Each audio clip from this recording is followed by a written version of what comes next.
जिंदगी में बंदगी तू कर नहीं, जिंदगी में बंदगी तू कर नहीं, जिंदगी बे बंदगी शर्मिंदा है, जिंदगी बे बंदगी शर्मिंदा है। दुनिया में हो दुनिया का तलबगार न हो, बाजार से गुजर हो खरीदार न हो। ये दुनिया एक मिसल कागज फूल है, ये दुनिया एक मिसल कागज फूल है, जिंदगी में बंदगी तू कर नहीं, जिंदगी में बंदगी तू कर नहीं, जिंदगी बे बंदगी शर्मिंदा है, जिंदगी बे बंदगी शर्मिंदा है। जिंदगी में बंदगी कुन बंदगी, बंदगी बे जिंदगी शर्मिंदगी। এরে নবীর আশিক ১৫০০ বছর পরেও তাকাইয়া দেখো, এই জমিনে নবীর আদর্শ রেখে গেলেন। আমার নবী চ্যালেঞ্জ দিয়ে গেলেন, কালান নবিয়্যু সাল্লাল্লাহু আলাইহি ওয়া আলিহি ওয়াসাল্লাম, তারাকতু ফীকুম আমরাইন লান তাদিল্লু মা তামাসসাকতুম বিহিমা কিতাবাল্লাহি ওয়া সুন্নাত রাসূলি। পয়গম্বর বলেন, আমি বিদায় বেলা চ্যালেঞ্জ দিয়ে গেলাম, দুইটা জিনিস রেখে গেলাম, যদি আঁকড়াইয়া ধরো কোনোদিন তোমার ঈমান নষ্ট হবে না, সম্মান কমবে না। এক নাম্বার হলো আল্লাহর দেওয়া কোরআন, দ্বিতীয় হলো আমি নবীর রেখে যাওয়া সুন্নাত। এখানে প্রশ্ন হতে পারে, নবী হাদিস বলেন নাই কেন, কোরআন হাদিস না বলে কোরআন আর সুন্নাহ কেন বললেন? সুন্নতের পর্দার ভেতরে আছে মুরব্বি মানা লাগবে, সুন্নতের পর্দার আড়ালে আছে মুরব্বি। কারণ টুপি পরা সুন্নত, টুপি পরা কি? পাগড়ি পরবেন সুন্নত, কিন্তু কেমনে পরবেন, সিস্টেম কি? এটা মুখস্থ করে পারা যাবে না, দেখতে হবে। কেমনে দেখবা? উলামায়ে আহলে হকেরে দেখো, তারা যেমনে টুপি পরে এমনে পরে, এটাই মদিনাওয়ালার সুন্নত। বলে কেমনে বুঝলাম? তিনি মন গড়া টুপি পরেন নাই, তিনি তার মুরব্বী যারা উলামায়ে আহলে হক তাদের অনুসরণ করেছেন, তারা তাবেঈনদের অনুসরণ করেছেন, তারা তাবেঈনদের অনুসরণ করেছেন। এভাবে যাইতে যাইতে সাহাবায়ে কেরামের অনুসরণ, আবার সাহাবায়ে কেরাম আমার রসুলের অনুসরণ করেছেন। এজন্য নবীও বলে গেছেন, উলামায়ে আহলে হকের তোমরা ফেলে ফেলে দিও না, কারণ এরা আমি মুহাম্মদ সহ সমস্ত নবীদের কলিজার বন্ধু, টাকা পয়সার বন্ধু না, এরা হলো ইলমে নববীর বন্ধু। উলামায়ে আহলে হকের অনুসরণ করো। আল্লাহ কোরআনে বলে দিলেন, উলুল আমর যারা তাদের অনুসরণ করো। এরে নবীর উম্মতের দল, এই করোনায় তা চোখের সামনে দেখায় গেল, ছোট বড় সবাই সামনে আল্লাহ দেখায় দিলেন। করোনার শত শত লাশ, মানুষগুলো মাস্ক পরে আছে, কেউ কাছে যায় না, করোনার ভয়। এমনকি সন্তান পর্যন্ত বাবায় করোনা আক্রান্ত, চিকিৎসার জন্য যায় না, কাছে যায় না, না যাইতে যাইতে বাবা পাড়ায় বিছানায় মরে গেল, লোকেরে টাকা দিয়া কয় লাশটা রাস্তার বাইরে ফেলে দাও। লোকে টাকা পাইয়া গরিবরা ফেলে দিল, সন্তান দরজা লক করে দিল, একবারও খোঁজ নিল না বাবার লাশটা কি কুকুরে খাইলো নাকি জানাজা হলো। এই শত শত লাশ আমার দেশের কিছু প্রশাসনের পুলিশ ভাই আর অধিকাংশ উলামায়ে কেরাম টুপিওয়ালারা এই করোনার লাশগুলো কাঁধের মধ্যে নিলেন, গোসল করাইলেন, কাফন পরাইলেন, জানাজা পড়াইয়া দাফন করলেন। আল্লাহর হাজার শুকর, একজন টুপিওয়ালাও করোনায় মরে না। আর কি সম্মান দেখতে চাও রে মুমিন? ইহুদিরা আমাদের চূড়ান্ত দুশমন, খ্রিস্টান আমাদের দুশমন, সমস্ত বিধর্মীরা আমাদের দুশমন, এমনকি আমগো মুসলমানের ঘরের মধ্যেও মুসলমানের দুশমন। এরপরে আল্লাহর শুকর, কোরআনওয়ালাদের সম্মান কমে নাই, কমছে? চোখের সামনে সম্মান। এই সম্মান কে দিছেন? চেয়ারম্যানের চেয়ারের মেয়াদ আছে না নাই? কোরআনওয়ালার চেয়ারের কোনো মেয়াদ আসেনি। এরা দুনিয়াতেও বাদশাহ, পরকালেও বাদশাহ। আবার এই মানুষের ভেতরে পুরুষের জন্য নবী আলাদা রহমত, নারীর জন্য নবী আলাদা রহমত, বেঈমানের জন্য নবী আলাদা রহমত, মুমিনের জন্য নবী আলাদা রহমত। পুরুষের জন্য নবী যেমন রহমত, নারীদের জন্য আলাদা রহমত। কেমন মায়ার নবী আমার, যেই নবী দুনিয়াতে এমন এক সময় আসছেন, আল্লাহ পাঠিয়েছেন এমন একটা জায়গা পৃথিবীর নিকৃষ্ট খারাপ, সারা দুনিয়ার মানুষগুলো চরিত্রহীন, এর মধ্যে আবার মক্কার মানুষ আরো খারাপ। সারা দুনিয়ার মানুষ এত খারাপ কেন? এদের মাথায় পরিচালনার কোনো মুরব্বী ছিল না, নবী নাই, ঈসা নবী নাই, মুসা নবী নাই, কোনো মুরব্বী নাই। যে যার মন মতো চলে, যে যার মন মতো চলে, যা বুঝে সেটাকেই প্রাধান্য দেয়। আল্লাহর কসম করে বলি, ওখান থেকে এখানে শিক্ষা নেও। যারা মুরব্বী মানে না, যারা ইমাম মানে না, এরা মরার আগেই দুনিয়া তার ধ্বংসের জীবন হয়ে যায়। আউযুবিল্লাহ পারে না, বিসমিল্লাহ পারে না, BA pass, IA pass, MA pass, আসসালামু আলাইকুম এই দুইটা শব্দ শুদ্ধ করে পারে না। হে চাপাবাজি করে, আমি কোনো হুজুর মানি না, মাওলানা মানি না, ইমাম মানি না, আমি কোরআন হাদিস মানি। তুমি আরবি কোরআন বুঝো না, হাদিসের আরবি পড়তে পারো না, তুমি কি মানবা? তোমার এই কথাটা 100% মিথ্যা কথা। আমরা আলেম ওলামার পিছনে দৌড়াইয়াও নিজের ঈমান আমল ঠিক রাখা বড় কঠিন। আর তুমি যে কও আমি কাউকে মানি না, তাহলে বুঝতে হবে তুমি কাউকে না মানলেও এক পর্যায়ে তোমার শয়তানকে মানা হয়। কাকে মানা হয়? শয়তান। শয়তান 3 দল। কয় দল? জিন শয়তান, মানুষ শয়তান, নফস শয়তান। নফসটা ভিতরে আছে না নাই? ভিতরে বয়ে কারবার করতেছে। হুজুর মানি না, আলেম মানি না, কিচ্ছু মানি না। মক্কার মানুষ সহ পৃথিবীর মানুষ রসুল আসার আগে খারাপ হয়ে গেল কেন? মুরব্বী নাই, মন মতো চলে। এমন এক সময় আল্লাহ পাক আমার নবী, রহমতের নবীকে মক্কা নগরীতে পাঠালেন, যেই মক্কার মানুষ চূড়ান্ত খারাপ, চরিত্রহীন, লম্পট, এতটাই খারাপ সারা দুনিয়াতে তাদের মতো খারাপ কোনো মানুষ নেই। সেই জায়গায় আমার এমন এক নবীকে পাঠাইছেন যে নবীর জিন্দেগিতে কোনো কলঙ্কের দাগ নাই, মহা পবিত্র ব্যক্তি। ঢাকার শহরে বিভিন্ন জায়গায় অপকর্ম হয় না? হয় না? খবর আসছে ওখানে মদের আড্ডা চলে, ওই রাস্তার গলির মধ্যে নারীদেরকে নিয়ে নাচ গান চলে, অর্ধুলাঙ্গ। খবরটা দিল, আলেম ওলামারা মিটিং করলো, কি করা যায়।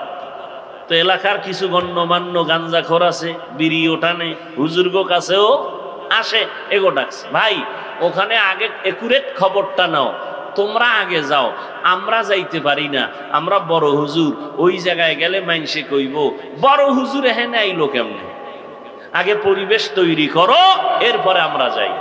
যাও তোমরা বিড়ি টান্নেওয়ালার একটু আগে যাও, বড় হুজুর ওখানে যাবে না, মানুষ খারাপ বলবে, কথা ঠিক। কিন্তু রহমতের নবী, মক্কা নগরীর মানুষ এত খারাপ, নারী আর পুরুষ উলঙ্গ হইয়া আল্লাহর ঘর বাইতুল্লাহর চতুর্পার্শ্ব তওয়াফ করে নারী পুরুষ উলঙ্গ। এতটাই তারা খারাপ, এর মধ্যে রহমতের নবীকে আমার আল্লাহ পাঠালেন। আল্লাহ পাকের কুদরত আমাদের বিবেকের বাইরে, কাদের কুদরত দারি বরকামান, আন্তা রব্বি আন্তা হাসবি যুল জালাল। নবীকে পাঠায় দিলেন, মক্কা নগরীতে আসলেন মা আমেনার গর্ভে আব্দুল্লাহর ঔরসে। রহমতের নবী আসলেন, নবী আসছেন এমন এক হালাত, দুনিয়াতে আসি একবার বাবার চেহারাটাও দেখতে পারেন নাই, 6 বছরে মা হারায় ফেললেন। বড় অসহায় নবী আমার ইয়তীম, আপন জন আত্মীয় স্বজন সব হয়ে গেল জানের দুশ্মন। রহমতের নবী আমার এখনো নবুয়তের সনদ আল্লাহ কোরআন দেয় নাই। নবী দীর্ঘদিন কারো সাথে কোনো দাওয়াতের কথা বলেন না, এমনি মিলজুল হয়ে কথা বলেন, চলাফেরা করেন, সবাইকে কাছে টানেন, সবার কাছে নবী যান, কথা বলেন সুন্দর, মানুষের মনটা কেমন যেন আকৃষ্ট হয়ে যায়। কেউ নামাজি ভাইরা বেনামাজিরে দেখলে সি সি করে তাড়ায় দেই, তুমি খারাপ আমি ভালো। রহমতের নবী আমার সবার সাথে চলে ফিরে, কাছে টানেন, বুকে লাগান। নবীর ব্যবহার ছিল মানুষকে কাছে আনার বড় বুঝি। দীর্ঘ 40 বছর পর্যন্ত নবী কালেমার দাওয়াত দেন না, রোজার কথা বলেন না, কোনো আওয়াজ নাই। রহমতের নবী আমার এই 40টা বছর মক্কার অদূরে হেরা পাহাড়ের গুহায় গিয়া আমার নবী আল্লাহর ধ্যানে সময় কাটাইতেন। 40 বছর চলে গেল, 6 মাস। এরপরে আল্লাহ কোরআন নাজিল শুরু করলেন। হেরা পাহাড়ের ভেতরে জিব্রাইল আমিন আসলেন, নবীকে চাপ দিলেন। ঘটনা আপনাদের সকলেরই জানা। রহমতের নবী কোরআন পাইয়া দাওয়াত শুরু করলেন। নবীর দাওয়াতের প্রথম কাজ আল্লাহর কোরআনের তেলাওয়াত। هو الذي بعث في الأميين رسولا منهم يتلو عليهم آياته ويزكيهم ويعلمهم الكتاب والحكمة وإن كانوا من قبل لفي ضلال مبين। আল্লাহ এক নবী বানাইলেন, নবীকে বলেন উম্মি নবী। উম্মি মানে মূর্খ, হ্যাঁ, উম্মি মানি আনপড়, ভিন্ন কারো থেকে নবী পড়েন নাই, সেই অর্থে নবী উম্মি। কেউ যদি তর্জমা করে নবী অক্ষর জ্ঞানহীন, তার মানি হলো মূর্খ। এই তর্জমা করাটা চূড়ান্ত বেয়াদব। রহমতের নবী আমার দাওয়াত শুরু করেছেন। 40 বছর পরে কোরআন পাইয়া নবী আর ঘুমায় না, নবী দাঁড়ে দাঁড়ে দৌড়ায় আর দাওয়াত দেন। প্রথম নবীর মিশন হলো কোরআনের তেলাওয়াত। এটার মধ্যে এমন এক আকর্ষণ আল্লাহ দান করেছেন, একটা বিধর্মীয় যখন তেলাওয়াতের আওয়াজ শুনে তার অন্তরটা ঠান্ডা হয়ে যায়, চুপ করে তার নিরাপত্তা বজায় রেখে তেলাওয়াত শুনে না। জীবনে কোরআন দেখে নাই, পড়ে নাই, ধরে নাই, এমন একটা লোক আল্লাহর কোরআনের আয়াতের তেলাওয়াত যখন কানের মধ্যে যায় অন্তরে মায়া বেড়ে যায়। নবী কয়, ও মুমিন, একজনে তেলাওয়াত করছে, তুমি সুন্দর করে কান লাগায় শুনছো। তেলাওয়াত করনেওয়ালা যেই সওয়াব পাবে, শুননেওয়ালাও সেই সমান সওয়াব পাবে। আচ্ছা আমাকে বলেন তো, আমি তেলাওয়াত করতেছি, আর একজনের রাস্তার পাশে দাঁড়াইয়া এ কোরআন বুঝে না, চিনে না, কিন্তু শুনতেছে আর অন্তরে মজা নিতেছে। নবী বলেন ওই লোকটাও আমি তেলাওয়াতকারীর মতো সওয়াব পেয়ে যাব। এখন যারা বলতে চান যে অর্থ না জেনে পড়লে লাভ নাই, তাহলে ওই লোকটা কি সওয়াব থেকে বঞ্চিত? বলেন। আমি এমন আয়াত তেলাওয়াত করলাম, হাফেজ সাহেব করে, অর্থ জানে না, সওয়াব হবে না? তাহলে এই ফিতনা কেন? কি বিষয় কি? কাদিয়ানীরা ধরে ধরে মুসলমানকে উত্তরবঙ্গে যাও টাকার প্রলোভনে পালাইয়া কাদিয়ানী বানায়, সে নিয়ে তোমার কোনো মিশন নাই, কোনো কর্মসূচি নাই। কে ইল্লাল্লাহ জিকির করলো তা নিয়ে তোমার এত বিরোধিতা, বোঝা গেল তোমার অন্তর বড় ঝামেলায় যুক্ত হয়ে গেছে। খ্রিস্টান মিশনারিরা চট্টগ্রামের হিলটেক্স পাহাড়িয়া এলাকায় ধর্মান্তরিত করে বিভিন্ন প্রক্রিয়ায় টাকার প্রলোভন দেখাইয়া ওই বিষয়ে, ও আল্লাহর বান্দা, আপনার কোনো পদক্ষেপ আছে কিনা ব্যক্ত করেন, কোনো কর্মসূচি আছে কিনা ব্যক্ত করেন। এ নিয়ে যদি চিন্তা করতেন তাহলে ভিন্ন উলামায়ে কেরাম ওলিয়া উলিয়াদের বিরুদ্ধে জবান খুলতেন না।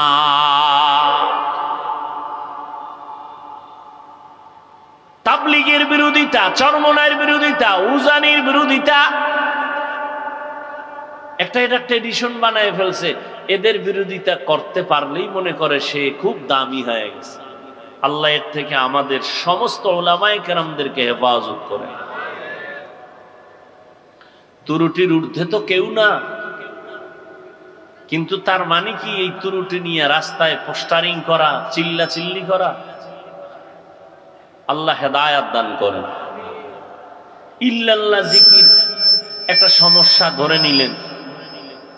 আচ্ছা, এই ইল্লাল্লাহ জিকিরটা পৃথিবীর কোন তরিকায়, কোন পীর, কোন ওলি, কোন আউলিয়া পৃথিবীতে রাসূল থেকে শুরু করে আজ পর্যন্ত কেউ বলে নাই যে তুমি জিকিরের আসনে বৈশাই শুরুতে তুমি ইল্লাল্লাহ শুরু করবা।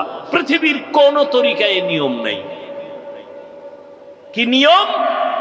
বলে তুমি বসে দীর্ঘ সময় পুরা কালেমা পড়ো, লা ইলাহা ইল্লাল্লাহ, লা ইলাহা ইল্লাল্লাহ,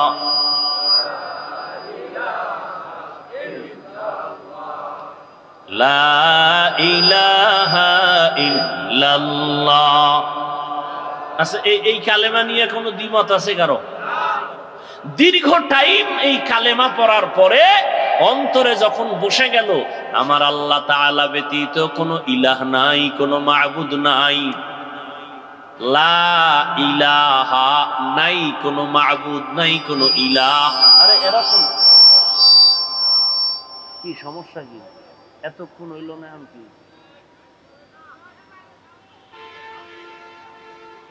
তো বলে যে কি করবো, তোরা পারো না, আমাকে ওয়াজগুলো কি জন্য তোরা ডিস্টার্ব করো বলতো?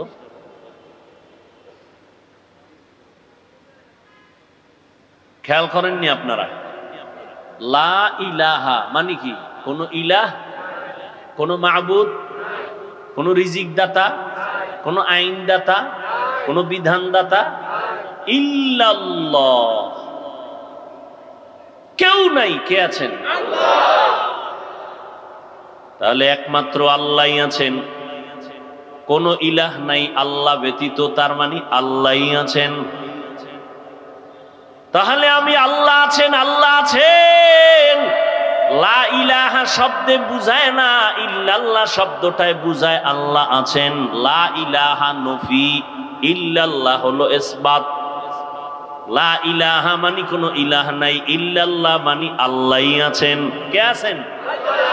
এটা দীর্ঘ টাইম পুরা কালেমাটা পড়ার পরে অন্তরে ধ্যান করলাম, আল্লাহ ব্যতীত আর কোনো মাবুদ নাই, একমাত্র আল্লাহই আছেন।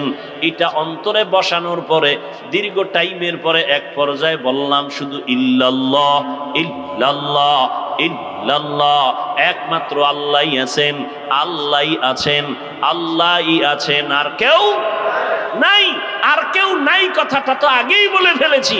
এখন সংক্ষিপ্ত আকারে আমি আমাকে সাধনার রাস্তায় নিয়ে মজবুত অর্জন নিয়ে আল্লাহর হাজির ও নাজিরটাকে অন্তরে ঢুকাইলাম।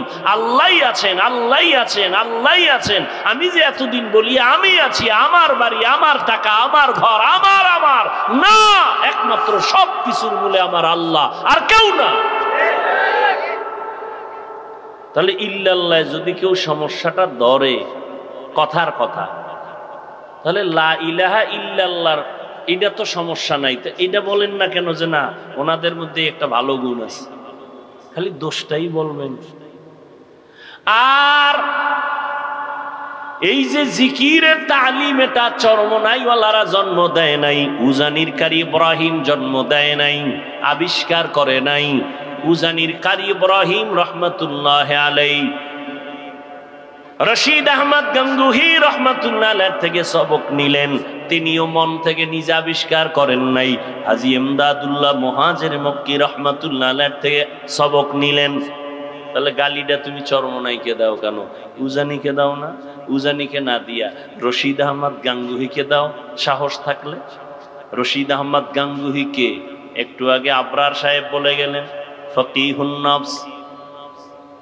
ভাইরা আমার, আর এই সমস্ত বিরোধিতার কারণে ইসলামের কি উপকার হয়েছে বলো? হিংসা ছাড়া কিছুই বাড়ে নাই। সালাম ভাইজানেরা দেয় না, আমরা দিলেও সালাম নেয় না, এর নাম মুসলমান? হ্যাঁ, আল্লাহ হেদায়েত দান করুন। ওয়ামা আরসালনাকা ইল্লা রাহমাতাল লিল আলামিন। রহমতের নবী আসলেন, মক্কা নগরীর চূড়ান্ত মানুষগুলো রহমতের নবীর মাত্র 13 বছরের মেহনতে এতটা দামি হয়ে গেল। যেই মক্কার মানুষগুলো কন্যাদের অপছন্দ করে, নারীদেরকে অপছন্দ করত, নিজের বাবা হইয়া মেয়েটাকে পাথর চাপা দিয়া মেরে ফেলতো, মেয়ে পছন্দ করে না। আমাদের সমাজে এখনো কিছু কুলাঙ্গার আছে, কন্যা পছন্দ করে না। কন্যা হইলে স্ত্রীর সাথে ঝগড়া লাগায়, কথা বলে না, রাগ করে। মাইয়া হলো কেন? আচ্ছা, ছেলে হোক মেয়ে হোক, এটা কি স্ত্রীর দোষ? যদি কেউ দোষ আঙ্গুল দেখায় তো স্বামীর দিকে দেখাইতে পারে, স্ত্রীর দিকে দেখাবে কেন? আল্লাহকে কোনো দিকে দেখায় লাভ? ছেলে মেয়ে দেওয়ার মালিককে।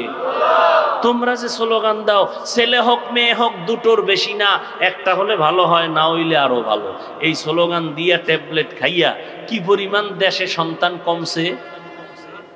কথা কয় না, সত্য কথাটা বলতে কষ্ট হয়। কি বাংলাদেশে ট্যাবলেট খাওয়ার পরে জনসংখ্যা কমছে? বলেন। এখন কিছু চালাকরা কইবে হুজুর এটা তো আপনারা বাড়াইছেন, আমরা তো মোটামুটি ট্যাবলেট খেয়ে লাইনে আছি। আচ্ছা দেখেন তো এই প্যান্ডেলের ভিতরে হুজুর বেশি না ভিন্ন লাইনের মানুষ বেশি? বলেন। হুজুরেরা বাড়াইলো কই? বিষয় কি? বান্দা চাইলে কিছুই হয় না, আল্লাহ চাইলে সব হয়।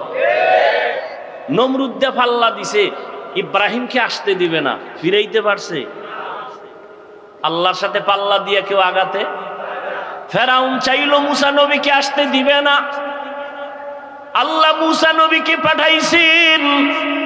ওই বেঈমানের ঘরে টাকা দিয়া লালন পালন করায়া মুসা নবীরে বড় বানাইলেন। থাপ্পড় লাগায়া ফেরাউনের গালের মধ্যে ফেরাউনের একটু উদ্বোধন করায় দিলেন, ওই ফেরাউনের ইতি টানায় দিলেন মুসা নবীর মাধ্যমে। আল্লাহ চাইলে সব হয়, বান্দা চাইলে কিছুই হয় না।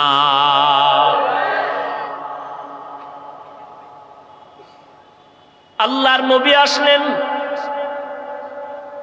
মাত্র 13 বছর নারীদের সম্মান সর্বোচ্চ দিয়ে দিলেন, কন্যাদের হত্যা বন্ধ করায় দিলেন। রহমতের নবী আমার মাত্র 13 বছরের মেহনতে মানুষগুলোকে এত দামি বানায় দিলেন।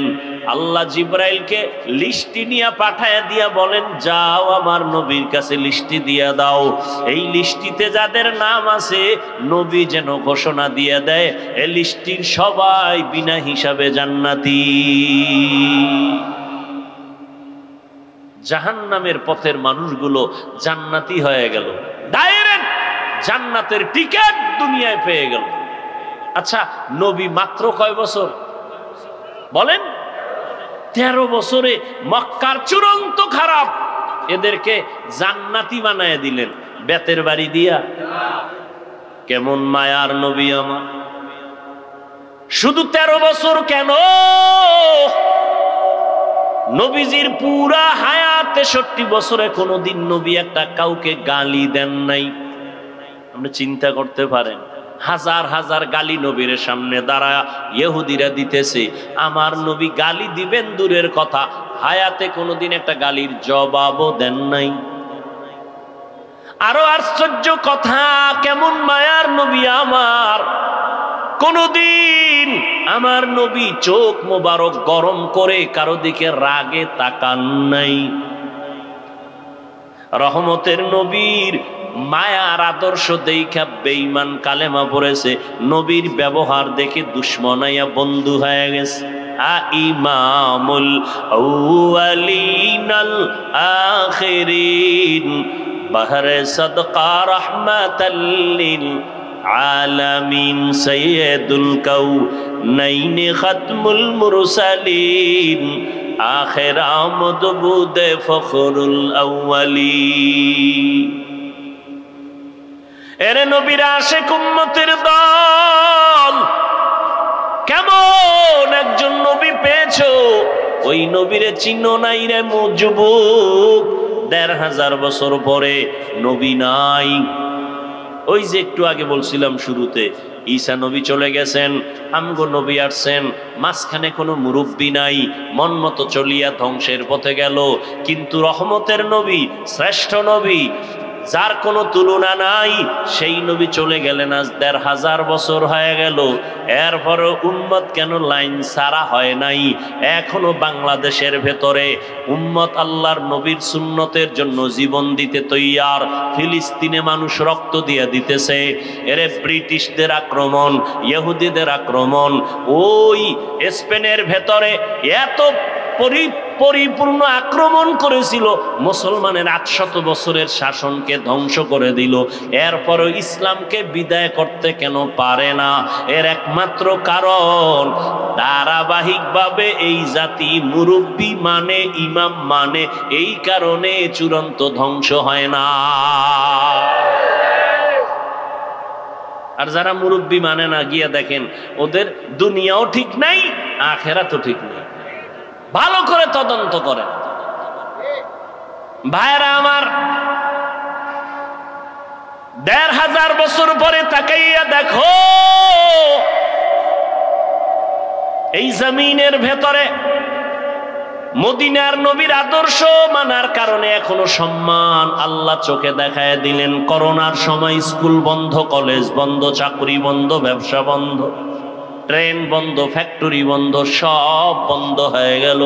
কিন্তু কোরআনের একটা মাদ্রাসাও বন্ধ হয় নাই। নাকি বাকি না নগদ?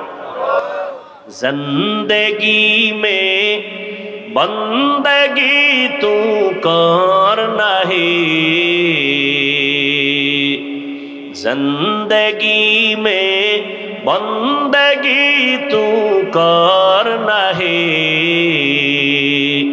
জিন্দেগি বে বন্দগি শर्मिंदा है, जिंदगी बे बंदगी शर्मिंदा है। दुनिया में हो दुनिया का तलबगार न हो, बाजार से गुजर हो खरीदार न हो। ये दुनिया एक मिसल कागज फूल है, ये दुनिया एक मिसल कागज फूल है। जिंदगी में बंदगी तू करना है, जिंदगी में बंदगी तू करना है। जिंदगी बे बंदगी शर्मिंदा है, जिंदगी बे बंदगी शर्मिंदा है। जिंदगी में बंदगी कुन बंदगी, बंदगी बे जिंदगी शर्मिंदगी। এরে নবীর আশিক ১৫০০ বছর পরেও তাকাইয়া দেখো, এই জমিনে নবীর আদর্শ রেখে গেলেন। আমার নবী চ্যালেঞ্জ দিয়ে গেলেন, কালান নবিয়্যু সাল্লাল্লাহু আলাইহি ওয়া আলিহি ওয়াসাল্লাম, তারাকতু ফীকুম আমরাইন লান তাদিল্লু মা তামাসসাকতুম বিহিমা কিতাবাল্লাহি ওয়া সুন্নাত রাসূলি। পয়গম্বর বলেন, আমি বিদায় বেলা চ্যালেঞ্জ দিয়ে গেলাম, দুইটা জিনিস রেখে গেলাম, যদি আঁকড়াইয়া ধরো কোনোদিন তোমার ঈমান নষ্ট হবে না, সম্মান কমবে না। এক নাম্বার হলো আল্লাহর দেওয়া কোরআন, দ্বিতীয় হলো আমি নবীর রেখে যাওয়া সুন্নাত। এখানে প্রশ্ন হতে পারে, নবী হাদিস বলেন নাই কেন, কোরআন হাদিস না বলে কোরআন আর সুন্নাহ কেন বললেন? সুন্নতের পর্দার ভেতরে আছে মুরব্বি মানা লাগবে, সুন্নতের পর্দার আড়ালে আছে মুরব্বি। কারণ টুপি পরা সুন্নত, টুপি পরা কি? পাগড়ি পরবেন সুন্নত, কিন্তু কেমনে পরবেন, সিস্টেম কি? এটা মুখস্থ করে পারা যাবে না, দেখতে হবে। কেমনে দেখবা? উলামায়ে আহলে হকেরে দেখো, তারা যেমনে টুপি পরে এমনে পরে, এটাই মদিনাওয়ালার সুন্নত। বলে কেমনে বুঝলাম?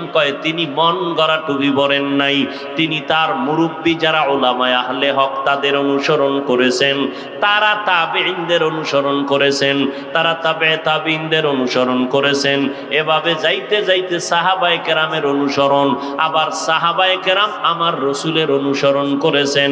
এজন্য নবীও বলে গেছেন, উলামায়ে আহলে হকের তোমরা ফেলে ফেলে দিও না, কারণ এরা আমি মুহাম্মদ সহ সমস্ত নবীদের কলিজার বন্ধু, টাকা পয়সার বন্ধু না, এরা হলো ইলমে নববীর বন্ধু। উলামায়ে আহলে হকের অনুসরণ করো। আল্লাহ কোরআনে বলে দিলেন, উলুল আমর যারা তাদের অনুসরণ করো। এরে নবীর উম্মতের দল, এই করোনায় তা চোখের সামনে দেখায় গেল, ছোট বড় সবাই সামনে আল্লাহ দেখায় দিলেন। করোনার শত শত লাশ, মানুষগুলো মাস্ক পরে আছে, কেউ কাছে যায় না, করোনার ভয়। এমনকি সন্তান পর্যন্ত বাবায় করোনা আক্রান্ত, চিকিৎসার জন্য যায় না, কাছে যায় না। না যাইতে যাইতে বাবায় বিছানায় মরে গেল, লোকেরে টাকা দিয়া কয় লাশটা রাস্তার বাইরে ফেলে দাও। লোকে টাকা পাইয়া গরিবরা ফেলে দিল, সন্তান দরজা লক করে দিল, একবারও খোঁজ নিল না বাবার লাশটা কি কুকুরে খাইলো নাকি জানাজা হলো। এই শত শত লাশ। আমার দেশের কিছু প্রশাসনের পুলিশ ভাই আর অধিকাংশ উলামায়ে কেরাম টুপিওয়ালারা এই করোনার লাশগুলো কাঁধের মধ্যে নিলেন, গোসল করাইলেন, কাফন পরাইলেন, জানাজা পড়াইয়া দাফন করলেন। আল্লাহর হাজার শুকর, একজন টুপিওয়ালাও করোনায় মরে না। কি সম্মান দেখতে চাও রে মুমিন? ইহুদিরা আমাদের চূড়ান্ত দুশমন, খ্রিস্টান আমাদের দুশমন, সমস্ত বিধর্মীরা আমাদের দুশমন, এমনকি আমগো মুসলমানের ঘরের মধ্যেও মুসলমানের দুশমন। এরপরে আল্লাহর শুকর, কোরআনওয়ালাদের সম্মান কমে নাই, কমছে? চোখের সামনে সম্মান, এই সম্মান কে দিছেন? চেয়ারম্যানের চেয়ারের মেয়াদ আছে না নাই? কোরআনওয়ালার চেয়ারের কোনো মেয়াদ আসেনি। এরা দুনিয়াতেও বাদশাহ, পরকালেও বাদশাহ। কয় আলেম আমাদের মধ্যে, আমাদের লাইনের কিছু, আল্লাহ মাফ করুন, কিছু উলামায়ে কেরাম নামদারি, এরা বলে আলেমরা পিছনে থাকবে কেন? তো কি করবে? আলেমরা 5-10 তলা বিল্ডিং করে বিশাল বিজনেসম্যান হবে, সিআইপি ভিআইপি হবে, কোটি কোটি কোটি টাকার বিজনেস করবে, আলেমরা পেছনে থাকবে কেন? আসলে আলেমের কাজ কি? ডাক্তারের কাজ কি? গাড়ি চালানো না মানুষের চিকিৎসা করা? প্রত্যেকের এরকম একটা কাজ আছে। ইঞ্জিনিয়ার সাহেবের কাজ কি? রোগী দেখা না বিল্ডিং এর ডিজাইন করা? বলেন। ঠিক তেমনি ভাবে আলেমের কাজ কি? আল্লাহ কোরআনে বলেন এদের মূল কাজ উম্মতকে হেদায়েতের দাওয়াত দেওয়া। কিসের দাওয়াত? হেদায়েতের দাওয়াত দিবে। আর এদের সম্মানের জন্য যা প্রয়োজন সব আল্লাহ ব্যবস্থা করে দিবে। টাকার পেছনে দৌড়াতে হবে না, টাকা আমার পেছনে দৌড়াবে। ব্যবস্থা কে করবেন? টাকাওয়ালা পায়ের পাশে এসে বসে থাকবে, হুজুর কিছু নেন। কি কুদরত কা? আল্লাহ। কিন্তু ওই হেদায়েতের পথ বাদ দিয়ে যদি কেউ দুনিয়া দুনিয়া দুনিয়া করে, এটা আলেমের সামনে। দ্বিতীয় কথা, আলেম পিছায় রইল কই? মসজিদে যাবেন, আলেম পিছে না সামনে? জানাজায় দাঁড়াবেন, আলেম পেছনে না সামনে? মজলিসে যাবেন, ওলামায়ে কেরাম আছে, বড় হুজুর আছে, পেছনে না সামনে? মন্ত্রীদের মজলিসে আলেম গেছে, পেছনে না সামনে? এমপি সাহেবের সভায় আলেম গেছে, পেছনে না সামনে? বিবাহের অনুষ্ঠানে আলেম পেছনে না সামনে? কেন বলো বাবা, আলেম পিছাইয়া থাকবে কেন? আলেম পিছনে নাই, তোমার অন্তরটা বড় দুর্বল। আলেমকে আল্লাহ এলেমের কারণে সবার উপরে সম্মান দিয়া রাখছেন। কোটিপতিও আলেমের কাছে এসে দোয়া চায়। এমপি সাহেব দেখলে কয় হুজুর দোয়া করবেন, মন্ত্রী মহোদয় দেখলে বলে দোয়া করবেন। মন্ত্রীদের প্রধান যিনি, তিনিও আলেমদের পেছনে দোয়ার অপেক্ষমান। আল্লাহ তাআলা উলামায়ে কেরামকে ইলমের কারণে সম্মান দিয়া রাখছেন, টাকা দিয়া সম্মান বাড়ানো যায় না। ইলমেরা ইজাজু করদান বেহিসাব, খলকেরা দান জওয়াবে বাসাও। এত মুসিবতের মধ্যে কি আলেমদের সম্মান কম? বলেন। আল্লাহ দেখাইলেন আমার সোনার বাংলায় কত হাফেজে কোরআন, ছোট্ট ছোট্ট বাচ্চাগুলো সারা দুনিয়ার মানুষের মাথা গরম করে প্রধান পুরস্কার নিয়ে বাংলাদেশে আসছে। হাফেজে কোরআন আছে না নাই? এই সম্মান দিছেন কে? আল্লাহ দিছেন।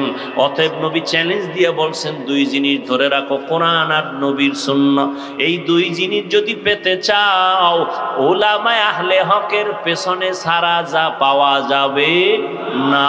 আর উলামায়ে কেরাম তৈরি হয় কলেজে না মাদ্রাসায়? মাদ্রাসায়। মাদ্রাসাকে সম্মান করো। আমি এটা বলি না আমার যুবক ছেলেরা মাদ্রাসায় চলে আসো, স্কুল কলেজ বন্ধ করে দাও, না, একবারও বলি না। স্কুলে পড়ো আলহামদুলিল্লাহ, কলেজে পড়ো আলহামদুলিল্লাহ, ডাক্তার হও আলহামদুলিল্লাহ, ইঞ্জিনিয়ার হও আলহামদুলিল্লাহ, প্রফেসর হও আলহামদুলিল্লাহ। তবে খবরদার আমার দাবি বেয়াদব হইও না। তোমার ব্যবহারে যেন মা বাবা কষ্ট না পায়, তোমার আচরণে যেন উলামায়ে কেরাম কষ্ট না পায়, তোমার ব্যবহারে যেন মুরব্বীরা কষ্ট না পায়। পাঁচ ওয়াক্ত নামাজ পড়ো, মা বাবার দোয়া নিয়ে চলো, উলামায়ে কেরামের পরামর্শ নিয়ে চলো। ও যুবক বাবারা, তোমার মতো কত যুবক জীবনে মাদ্রাসায় পড়ে নাই, স্কুল কলেজে পড়িয়া পাঁচ বেলার নামাজ পড়ে। সত্য কথার সাক্ষী দাও, আছে না নাই? তুমি কেন পারবা না? ও যুবক বাবা, তোমার মতো যুবক রাস্তায় গাড়ি চালায়, ড্রাইভারি করে, পাঁচ বেলার নামাজ পড়ে, আছে না নাই? তুমি কেন পারবা না রে বাবা? তোমার মতো সন্তান জেনারেল লাইনে থাকিয়া শ্রমিকের কাজ করে, সময় মতো নামাজ পড়ে, কৃষি কাজ করে, নামাজ ছাড়ে না, নদীর মধ্যে মাছ ধরে, নামাজ ছাড়ে না। ও আল্লাহর বান্দারা, র্যাব, আর্মি, পুলিশ, বিডিআরের চাকরি করে, নামাজ ছাড়ে না। সেদিন এক যুবক আইসা কয়, হুজুর চাকরির সিঁড়িতে যাইয়া স্কিল বেড়ে গেল বেতনের, হঠাৎ করে উপরের অফিসার কয় দাড়ি রাখা যাবে না। আমি বললাম সালাম, চাকরি করা যাবে না, রিজিকের মালিক চাকরি না, রিজিক দেওয়ার মালিক আমার আল্লাহ। ইয়া আইয়ুহান নাস আনতুমুল ফুকারাউ ইলাল্লাহ ওয়াল্লাহু হুয়াল গনিয়্যুল হামিদ।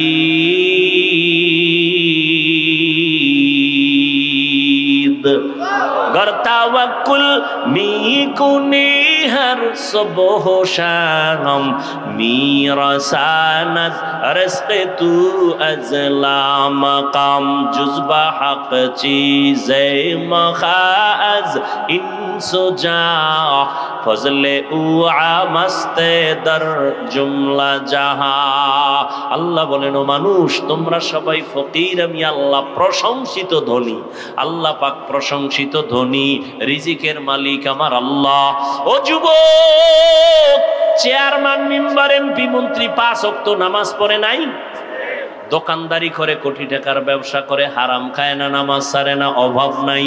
তোমার মনটাকে একটু প্রশ্ন করো, তুমি কেন পারো না রে বাবা? তোমার মতো যুবক পাঁচ বেলার নামাজ পড়ে, কলেজে দৌড়ায়, স্কুলে দৌড়ায়, তুমি কেন পারো না? ঢাকা কলেজের বারান্দায় গিয়া দাঁড়াও, সলিমুল্লাহ হলের কিনারায় দাঁড়াও, জাহাঙ্গীরনগরের কিনারায় দাঁড়ায়, দেখবা পাগড়িওয়ালা সন্তান হাঁটে, মনে হয় যেন বাইতুল মুকাররমের একজন খতিব। কয় না, আমি জীবনে খতিবগিরি করি নাই। কই পড়ো? বলে ঢাকা কলেজে। এমন সুরাত কেন পাগড়ি লাগানো?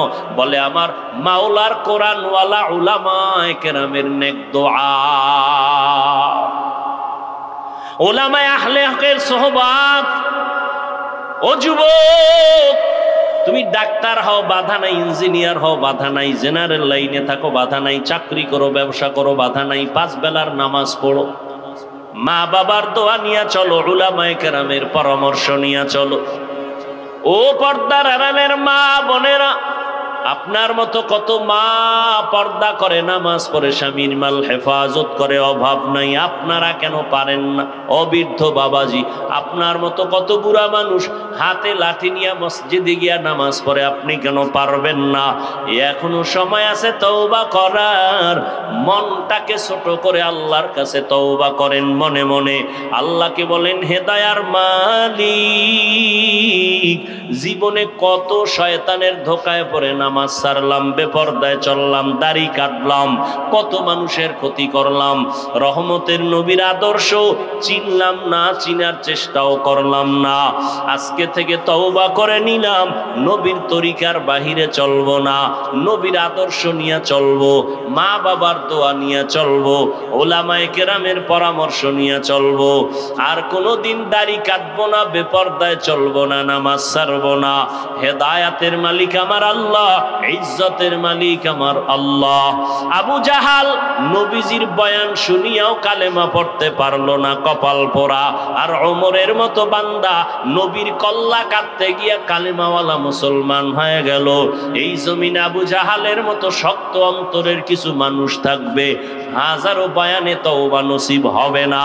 আর একদল ওমরের মেজাজওয়ালা গুনাহ নিয়ে ময়দানে ঢুকার পর চোখের পানি ছেড়ে ভয় ঢুকার পরে কাঁদবে আর বলবে, ও আল্লাহ, এতদিন বুঝি নাই দাড়ি কাটলে কি অপরাধ হবে, নামাজ ছাড়লে কি অপরাধ হবে।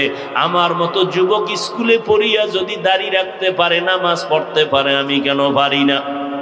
আমার মতো যুবক জেনারেল লাইনে থাকিয়া চাকরি ব্যবসা করে যদি নামাজ পড়ে, আমি কেন পারবো না? ও আল্লাহ, তুমি আমাকে মাফ করে দাও। সামনে কোনো দিন দাড়ি কাটবো না, বেপরদায় চলবো না, মা বাবার বরদোয়া নিব না, ওলামায়ে কেরামের পরামর্শ নিয়ে 5 বেলার নামাজ পড়ে নবীর তরিকা মেনে চলবো। তওবা যদি করতে পারো, মুহূর্তে আমার আল্লাহ তোমাকে মাফ করে দিবেন। যদি অন্তর কারো তৈরি হয়, মুনাফিকি অন্তরে যদি না থাকে, তওবার নিয়ত যদি খাঁটি ভাবে কারো অন্তরে থাকে, দুটো হাত আমার আল্লাহকে দেখায়া দাও। আয় আল্লাহ, হাতগুলো কবুল করে নেন, তওবা কবুল করে নেন, তওবার উপরে মজবুত হইয়া চলার মতো তৌফিক দান করেন, আমিন।